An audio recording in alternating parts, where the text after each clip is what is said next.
Way back on January 10th, 2019, I put out a video where I made this crayon inlaid coffee table. Actually, it was the first video that I put out this year. So it only seemed fitting that I'd make my last video of the year be another crayon inlaid coffee table. Now, I wanted to make sure that I did a very different design so that I could make it, hopefully, another interesting video, but we'll get into all of that as it comes together. For now, let's just get to building. So after I'd finished breaking all of my boards of walnut into chunks that are a little bit closer to their finished sizes, I used my joiner and planer to get all the boards perfectly flat and to even thicknesses. Thickness? Anyway, and after that was done, I used my table saw to rip the boards to their finished widths and then glued them up into what'll become my tabletop.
Now, while that's setting up overnight, we could turn our attention to the base. And again here I started by ripping my boards into a few strips, so that I ended up with a bunch of pieces that are 1.5 inches thick and 2 inches wide, by however long.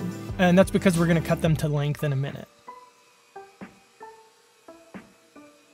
And actually that's what you see me figuring out in this shot here. And actually while I'm doing that, let's cut to an animation that goes over the design so that you have a better idea of what I'm doing moving forward. So the first crayon tables that I made were much more organic with a sort of flowing river inlay. For this one though, I decided to make the pattern a lot more geometric and purposeful. Basically, I connected a line from corner to corner and then made more lines spaced evenly at the same angle. So for the base, I wanted to do something to keep that theme going. So I started off by making a long subassembly that will run the diagonal of the table to match that line. And this will be made up of 2 verticals with 15-degree cuts on either end in the shape of a parallelogram to give it that lean that I wanted, and then 2 horizontals with 15-degree cuts on either end in the shape of a trapezoid to connect the verticals. Then I made 2 more assemblies with the exact same vertical pieces and horizontal pieces with a 15-degree cut on one end and left long on the other. And that's so that I could lop these ends off at what ended up being 63.4 degrees or something weird. But in any case, an appropriate angle where it would result in a leg that comes from the corner at 45 degrees. Okay, now let's do it in real life. So here I'm using my Rockler crosscut sled to break my subassembly pieces down into individual pieces, all still too long at this point.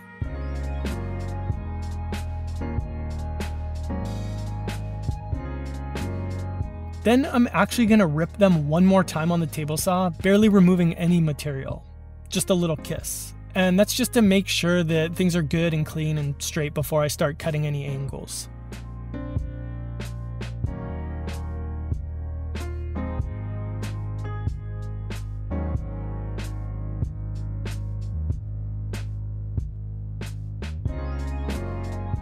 Next I set the fence on my crosscut sled to 15 degrees and locked it down. And I don't want to touch this again until after I've cut the angles on every piece. That way they're all going to end up consistent. And then I could start working my way through all the cuts just like we talked about in the animation.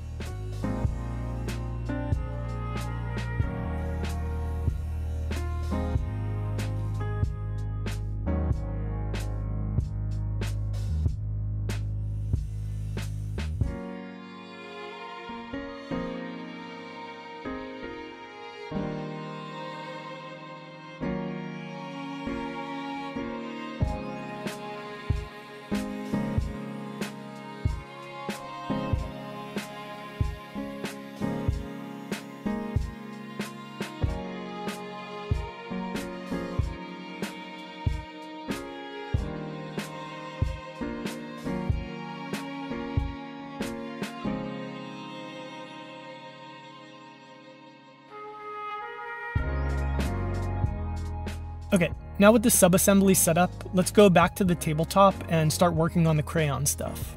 So the first step there was to finalize the size of the top. So I took one of my large woodpecker squares and clamped it to the edge of my top, and then referenced my track saw against that to ensure that I'd make a cut that was perfectly at 90 degrees. Before I did that though, I tilted my plunge saw to 15 degrees, and that's so that I can create a back bevel on the underside and then I can make the cut. Once I'd done this on each end, I used my table saw to make 15-degree cuts along the long ends.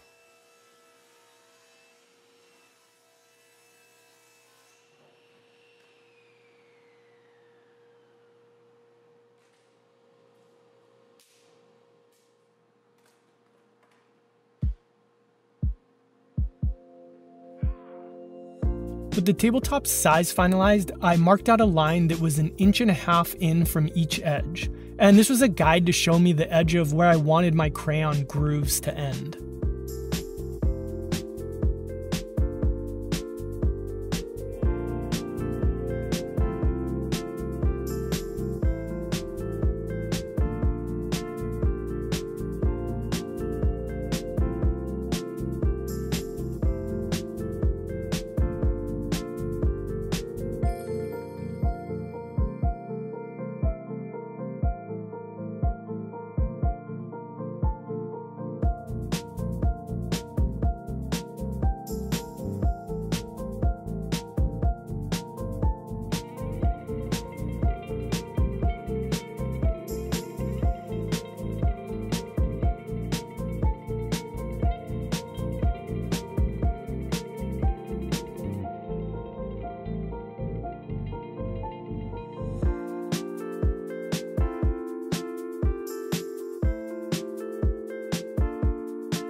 After the crayon had fully cooled off, the next step was to seal it in epoxy.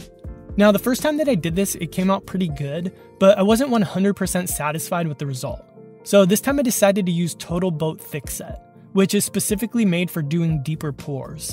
But my reasoning for using it was I think that it generates less heat, or at least gets up to its max heat more slowly when curing, and to my eye, it also just is the clearest option. So after I had it good and mixed, I poured it in pretty liberally. And after I had poured it, honestly, there weren't any air bubbles that I could see, but since I had just bought a torch, and because they look cool lighting in slow motion, I decided that I'd hit the surface real quick, just to be extra safe that if there were any air bubbles, they'll be removed before the stuff hardens.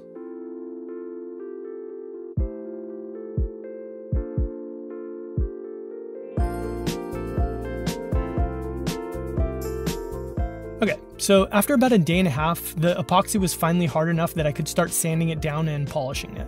And this took quite a while to do, even with some pretty aggressive sanding. In fact, while I was sanding it, I was even thinking about alternative tools or methods that I could use to get the job done faster. I thought about using a hand plane, a blowtorch, a card scraper. Heck, I even thought about using a shaving razor. And if I did use a shaving razor, you know what brand I would trust to shave my epoxy? The same one I'd trust to shave my face, Dollar Shave Club. Now you're probably thinking to yourself, but Chris, you have a beard, or at least stubble anyway. You don't shave. But having a beard, or stubble, doesn't mean not shaving. I still shave about twice a week to keep everything looking clean. See, here's proof. No CGI there. And here's what my beard looks like when I don't shave for a week compared to what it looks like after I clean it up. Makes a big difference. So here are my 2 tips for my similarly bearded brethren. 1, don't make the mistake of establishing a line here. Instead, aim for right where your neck transitions from vertical to horizontal. I think that's a more natural look. And 2, save time and money by getting your shaving needs delivered right to your door with Dollar Shave Club. In fact, you can have all of your grooming needs delivered. Shampoo, face cleanser, body cleanser, even toothbrushes and toothpaste. And, most importantly, all your shaving essentials. So for a limited time, new members get their first month of the Executive Razor with a tube of their Dr. Carver's shave butter for only $5. After that, the restock box ships regular-sized products at regular price. Just go to dollarshaveclub.com/4eyes to get your first starter set for only $5, or better yet, click the link in the description. And all joking aside, it really is a useful service. Their stuff's top quality, and I genuinely think if you're a person who shaves, you'll be happy with Dollar Shave Club. Plus, by supporting my sponsors, it helps to support my channel. So thank you for your consideration, and thank you Dollar Shave Club for your support. So after I'd removed all of the epoxy that spilled over the top and got everything nice and flat, I did a lot of sanding. Now normally I would just go up to about 220 for a tabletop, but because here I really wanted that epoxy to be nice and clear, I continued on past that all the way up to 4000 grit, and then even used some compound and polish to really get it to shine. And I will say, this seems to be the clearest epoxy pour that I've ever done. I'm really happy with the result, and it's definitely what I'm going to do again moving forward.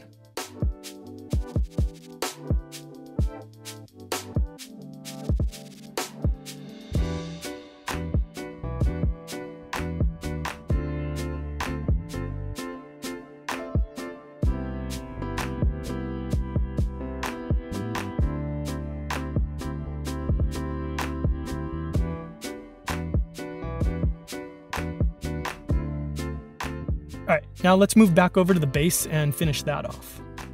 So when we left off, we had 3 sub-assemblies, and the next thing that we had to do was cut the weird angle off of the smaller sub-assemblies to form the 45-degree angle that I want under the tabletop. And I know that sounds weird, so just rewind back to the animation if you need a refresher. Oh wait. Good? Okay. So the first thing that I did was mark out how long I needed the sub-assemblies to be, then I could mark out the exact angle my cut would be. And this is all just to help me line the piece up when I go to make the cut on a sled in a minute. You'll see. Also, whenever I'm cutting angles, I like to make a little mark that shows me what direction the angle is going to be, just so that I don't get confused as I flip things around or whatever. But look how close I made the mark to what my actual angle was supposed to be. It's not often that I impress myself, but this one got me. So now I'm going to tilt my blade to 63.4 degrees, and then lock my fence down and establish a cut line on my temporary sled. With that established, I took some scrap wood that I had made that same 15-degree cut on way back when I was first building the sub-assemblies, and used those to position the sub-assembly exactly where I wanted it to be on the line, and then I could cut.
You know, like I said in the beginning of the video, it's kind of funny that I started and ended the year with a pair of crayon tables.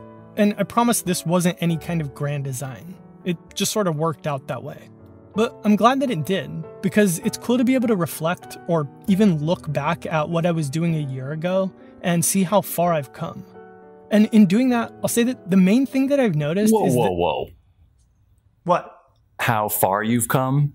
You're building almost the exact same thing you did a year ago. Well, I mean, yeah, they're both crayon tables, but the videos are pretty different. Are they, though? Let's look. Here's a nice shot of you putting crayons in color order. Where have we seen this before? How about this? Some nice close-up action of cutting the crayons out of their wrapper. That must be new, right? Nope. Same glasses, same blue rubber gloves when putting on finish.